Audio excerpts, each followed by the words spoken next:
Hey y'all, what is going on? What is going on? It's your girl, Melba Pearson, also known as the Resident Legal Diva, and it is time for another Mondays with Melba. So, we are in a season of transitions. We've just come out of the electoral cycle, which is a whole other discussion. We're now entering into the holiday season where we start to reflect on what we accomplished this year, what we didn't accomplish, and start to think through what our goals are. I don't do the resolutions thing, but the goals for 2025. Where do you want to see yourself? Where do you want to see your life moving forward? So, in this season of transitions, I thought it would be amazing to have a discussion with my dear friend, Sherylle Francis, who is the queen, number one, of finances, all things money moves, but also has had a very interesting work history. So I think that she will definitely shed some light and give us maybe some insight on how to start framing things moving forward. So Sherylle, welcome back to Mondays with Melba, and thank you for coming on. And thank you for having me, and welcome to your audience. You know I love spilling the tea with you, Melba. So transitions are one of the things that now I'm embracing. You know, I have more years behind me than I have before me. And so I have a unique perspective, which I think may be shared by some of your audience members in our age range. So let me share a little bit about myself. So I am a trial lawyer. I've been doing this for close to 30 years now. I've been there and done that. I've worked for major manufacturing companies, and now I am actually in-house at an insurance company where I am the mediation manager, having managed a team of litigators previously. So with that, I want to dive right into it, Melba. Oh, and by the way, I am Jamaican, Yes, but I am Scotty! and I did vote. Yes. So yeah, come on, Sherylle, teach the people them. Let's go. We're ready. Let's go. So, you know, one of the things I talk to younger folks about, and even some of my friends who are my peers, is that the only thing constant is change, right? As a younger person, I resisted it. It caused me a lot of anxiety and sadness and anger and all the different emotions you go through when you are changing your status, your relationship, your career, you're relocating, and all of those things leave us sometimes with a sense of dread, but you got to go through it in order to get over it, right? Yeah. So I'm going to talk a little bit about my experience. So I'm going to do a disclaimer. I'm not a licensed therapist. All I know is what I've gone through anecdotally, what my friends and I have shared with each other, because having a core support group, and we'll talk about this later, is one of the key things. So one of the things I'm going to talk about, so there's 4 major transitions most people have, Melba, and it's the same with me. Relocating is one of them, but there's also relationships, family, and your career. You know, that's a big bucket. Those are 4 big buckets we find ourselves in. So I'm going to start, because Melba's making me, with career. All right. So when you're at a job, how do you know when it's time to leave? That part. And I'll tell you how I've always known, and anecdotally, I think this may be consistent with some of the stories I've heard from other people, is you don't want to go to work. Yeah. Right? You literally wake up and the first thing you think about is, oh my God, I have to go to this place. I have to see these people. I have to hear my boss's voice. Exactly. You're filled with it's just an anxiety-driven experience. And so you're praying on the way there. You're praying when you get there. You're praying while you're there. It's just anxiety. And my perspective on it now, only because I've lived a little bit, is if it's causing you that much anxiety, you should not stay there. Because it's not worth it, because you have no idea how you're internalizing all of that, how it's affecting you physically. You know how it's affecting you mentally, but you have no idea how it's affecting you physically. And that's huge. You know, having gone through the past year, this year has been a little rough for me, but I've seen close family members get sick, you know, even pass away. And one of the things that I always tell people, I'm not going down without a fight, right? And so anything I can do to keep my mental and physical balanced, separate apart from my work, that is what I'm going to focus on. So if you're dreading it, like you wake up, you have anxiety, and a lot of people do have anxiety about work. And if it's just out of control and it's debilitating, then you probably should think of another way. right? Because how can you constantly subject your body, your mind and your body to that level of stress? It's just not healthy. And it's going to manifest itself in ways that are not good. Right. And also too, you're not productive on the job. Let's be clear. Because if you're so afraid you're going to make a mistake, and then it becomes a self-fulfilling prophecy, because I know it's happened with me. You know, I went through a period of time where I know I was at a trial and I would cry every single day. Every day at the end of trial. And it was, you know, it was one of those trials where you have to travel to a different state. And it was crying. And I got so sad that the only thing I could think of is reading Job. And anybody who reads the Bible, I mean, Job is not where you go. No. If you're looking for, you know, like, but it actually motivated me, because I thought to myself, if this guy lost everything, right? But he still had faith, then what of me, where all I'm dealing with is a situation where I literally am not happy in the situation that I'm in. I'm still getting paid, I'm still doing the work, but it is not fulfilling, and it's really debilitating physically and mentally. So even though it's an odd story, but it really did help me get through that period. But the other thing that helped me cope too was talking to my tribe. So I have a very strong and amazing group of friends. I love them. And especially one who will ask me the difficult questions, right? What is making you anxious? Right? Because remember, when you started that job, you weren't anxious. And also, the thing that I've learned to listen to is, I guess you'd call it female intuition, Melba. That thing inside of you that tells you what to do, and you typically ignore it.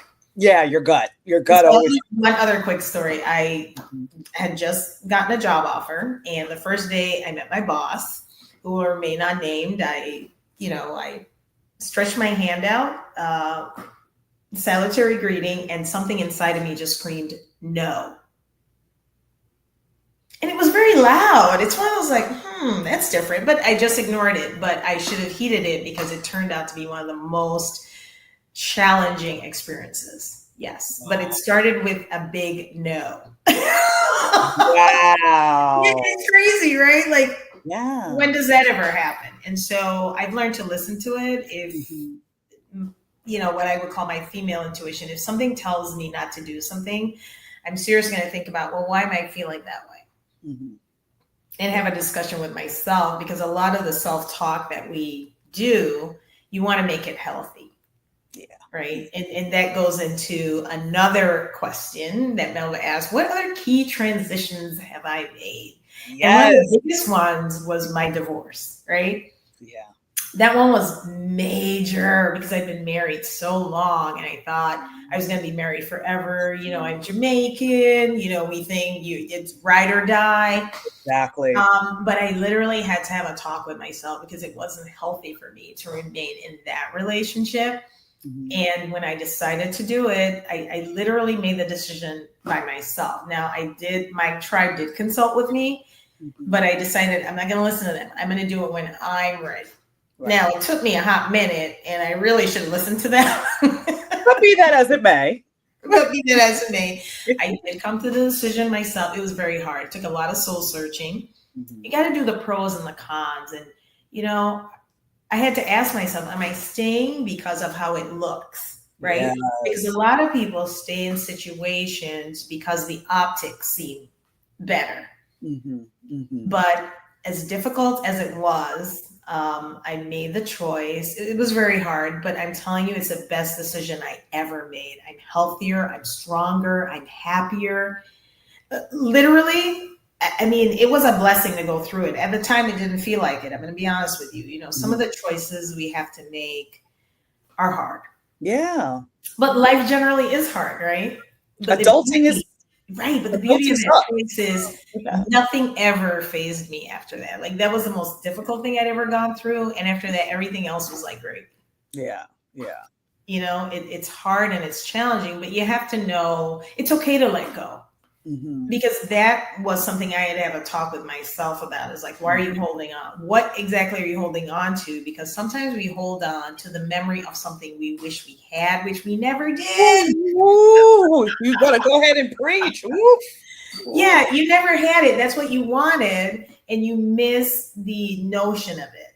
And so I literally had to come to terms with how I felt about marriage, stability, mental health, physical health, and I had to choose me.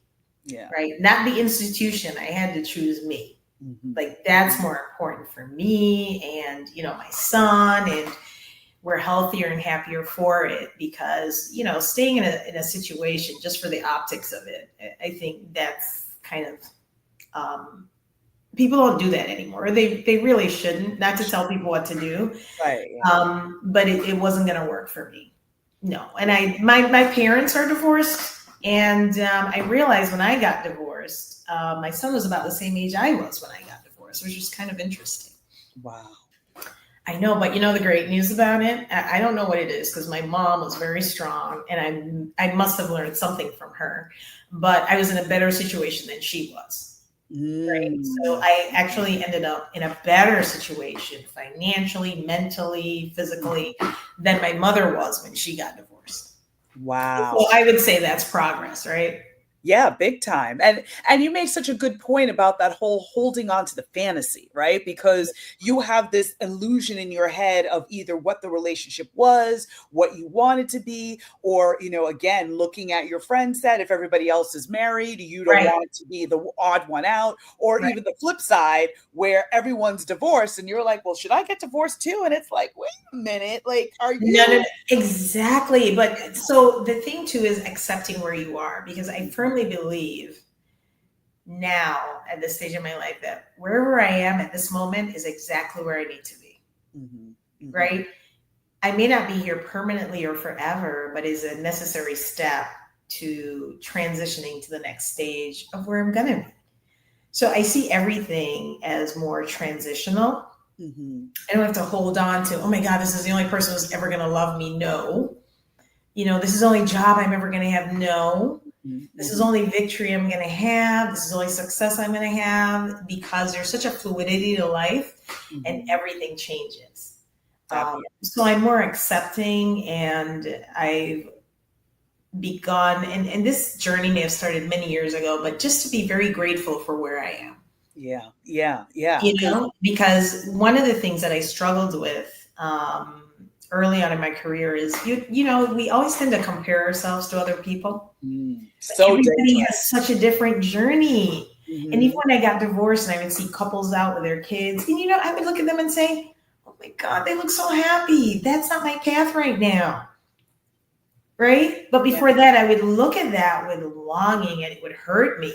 Now I'm just, look at those people. They're winning and I'm happy for them. But that has taken me to a place in my life where I'm really content. That attitude of gratitude. About much, it's there's a lot of stuff happening. We could all be crying and laying down and not doing what we should be doing. But, the only way I see of growing and expanding and becoming your really best self is by moving, right? And so I try not to get stuck. I'll allow myself to have a pity party, but I put a timer on it. Ooh. And how long is the timer? Now it depends. Now, the devastating, the catastrophe, and I shouldn't say it's a catastrophe, but the difficult transition of my divorce, it probably took me a good year or two, but I didn't have a pity party for a year or two.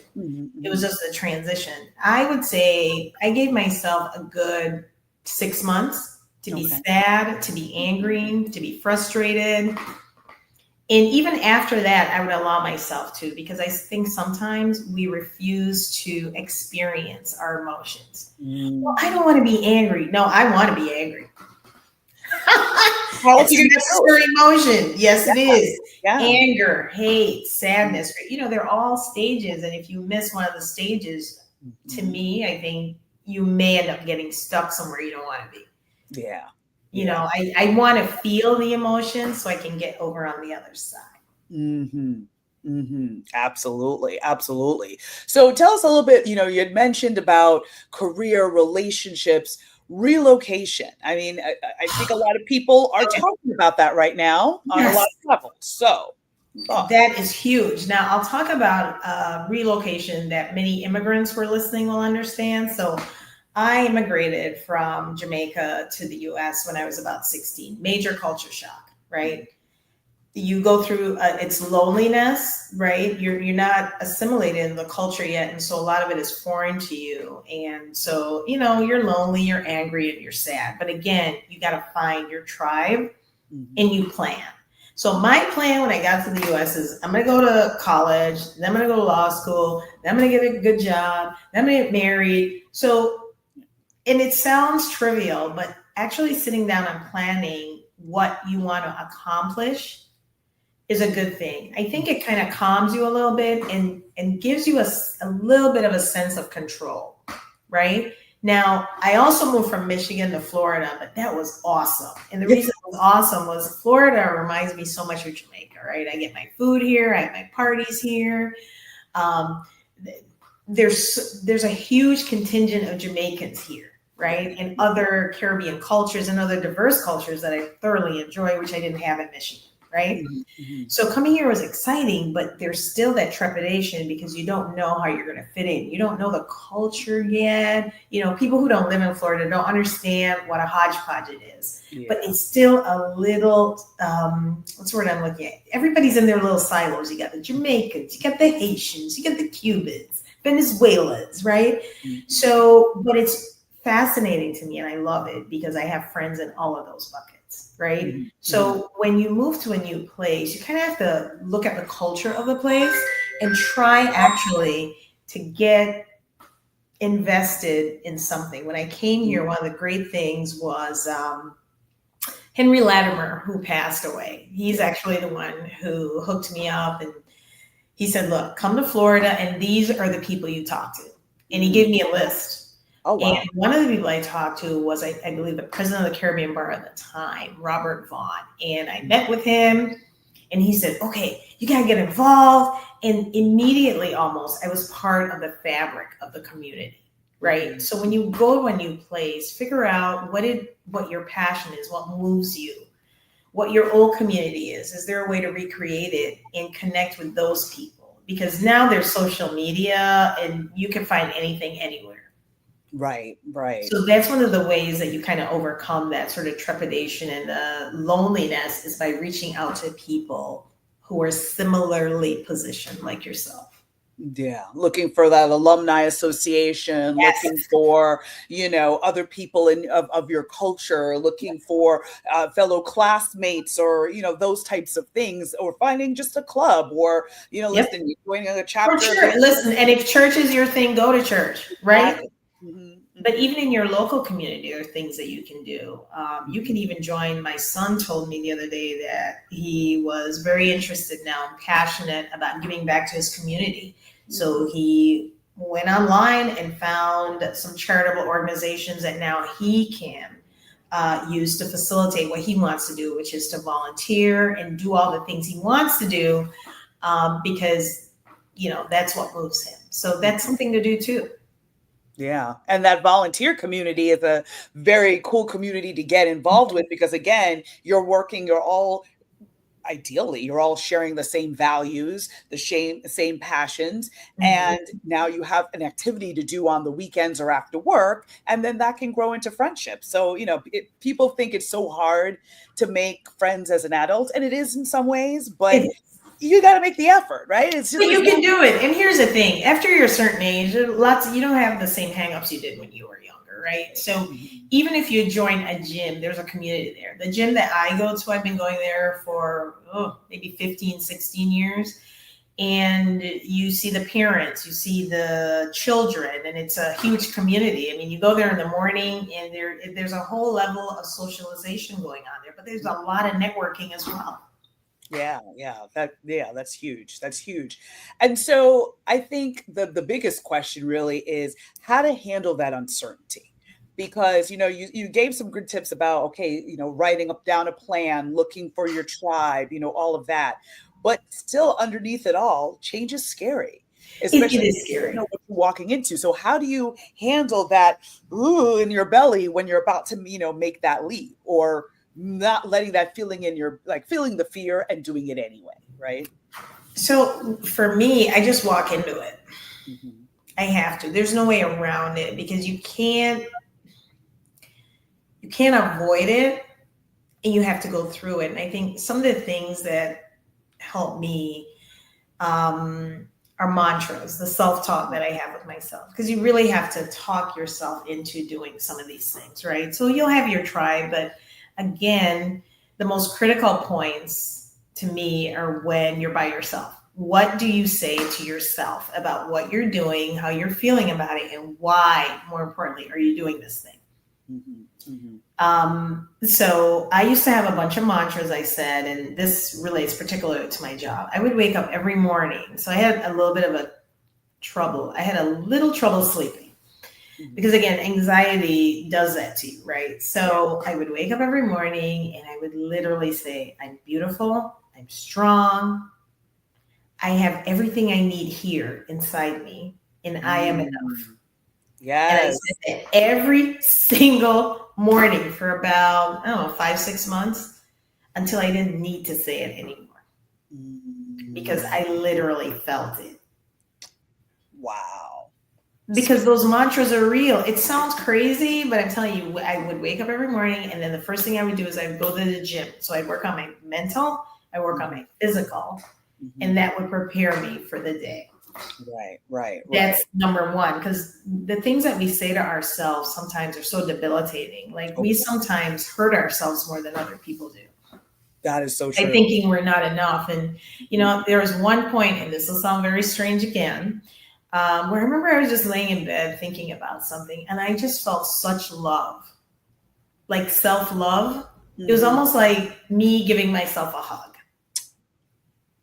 And that is priceless, right? Because you know what that told me, and it's gonna sound strange, but it told me that I am enough. So I was no longer afraid, because a lot of times we stay in situations because we don't want to be alone. So I may have been alone, but I was never lonely. Right. I have my tribe, I have my people. I was just thinking about, I have a list of, if something happens where I need help with my car, I have somebody to call. If I need help with AC, I have a whole bunch of people on speed dial. And that's also part of my tribe, right? So you have to figure out who you are as a person, and sometimes it takes years.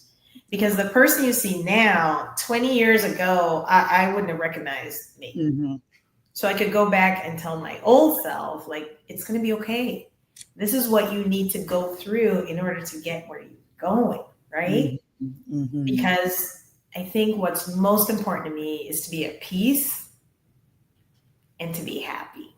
Yeah. Right? And happiness is different for everybody else. You're not going to be happy every day, because anybody who knows me knows I go from 0 to 100 like this. Facts. It's just the way I process my emotions. Oh, and don't forget, so I did go to therapy before I got divorced, and it was good for me because sometimes it's okay to talk to somebody who doesn't know you. Yes. Sometimes it's better. Yeah, right. Because, my friends are going to be entrenched, and then my sister, who's my ride or die, she is going to say X. And she knows me. She knows what I'm talking about. The therapist is coming in fresh. Right. Now, obviously, you need the right therapist, because, not all therapists are good for everybody. And you may not find them on the first try. I mean, you may have go 1 or 2 sessions, realize you're not vibing, and you need to switch, and that's okay. It's okay, because again, there's a fluidity in life, and there's a need to try what you need before you get what you want, right? And so that's kind of how I think about transitions. They're necessary. Sometimes they're awful, but you literally have to work through them, and not all of them are going to be pleasant. But I mean, going back to the job situation, there's no job that I've ever had where I didn't feel like I took away something from it. Good, bad, or indifferent. Right? Right? So I learned this. I had a mentor that was great. Or, I don't want to do this type of work. Or this is not the environment that is really nurturing to me. And sometimes when you go to a place, you have to create your own environment, right? Yeah. And create your own tribe and at work, right? And Yes. also figure out the path you want to take, because just because you were hired as, associate counsel or whatever, right? Or you were hired as a partner even. Is that really where you want to stay, or do you have goals to build beyond that? Do you want to create a whole new, parallel of work for yourself because it's something Right. you're passionate in, so kind of thinking through what your next steps are and where your goals are, I think is super important, especially. Right. And I think it's important too to step out of your comfort zone. That's the way I've always grown. I mean, I had a great mentor. I remember working at a firm, and he gave me an assignment, and I had no idea what to do. But the fact that he gave it to me was such a motivator that I sat, thought about it, and figured it out. Right. Because sometimes you need somebody to believe in you. And Yeah. sometimes people believe in us more than we believe in ourselves. And that's happened to me a whole bunch of times. So now that's why I feel like I could do anything, because random people who barely knew me tasked me with doing incredible things. And that's because they saw something in me that I hadn't seen in myself yet. And that's powerful, right? And so, but sometimes if you don't have that, you have to find that within yourself. And that's the hard part, and to me that's what life's journey is about. Mm-hmm. Figuring out how to get to our highest and best potential, no matter what the circumstances are, because I refuse to let anybody dictate to me at this stage of my life what I am or am not going to be. Because I used to be like, oh my God, I'm going to get this review. Like if I got a review and it wasn't perfect, I'm like, oh my God, and I think about it and stress. I'm like, no, that's one person's perspective of you. Yeah. We're so much more than the jobs that we do. Even though the job is a huge part of our identity, but it's just part of who you are. It's not the entire story, right? Yeah, absolutely. So, final parting words. What's your last gem of wisdom that you want people to walk away from this with? I want them to walk away with this thought. Change is absolutely necessary. And we have to embrace it. We embrace it every single day. It may not be intentional, but we do. And just know that, no one person is the architect of your story. Right? I have stopped letting people dictate to me who I am, or what I do. And that right there, that's the mic drop. That's it. That's it right there. Like there's nothing else. That's it. That's it. Sherylle, as always, you killed it. Thank you. Thank you. Oh, thank you so much. Thank you for having me. And look, I'm looking forward to a bigger, better, and more successful year next year for you, Melba. And I can't wait to be on another podcast with you.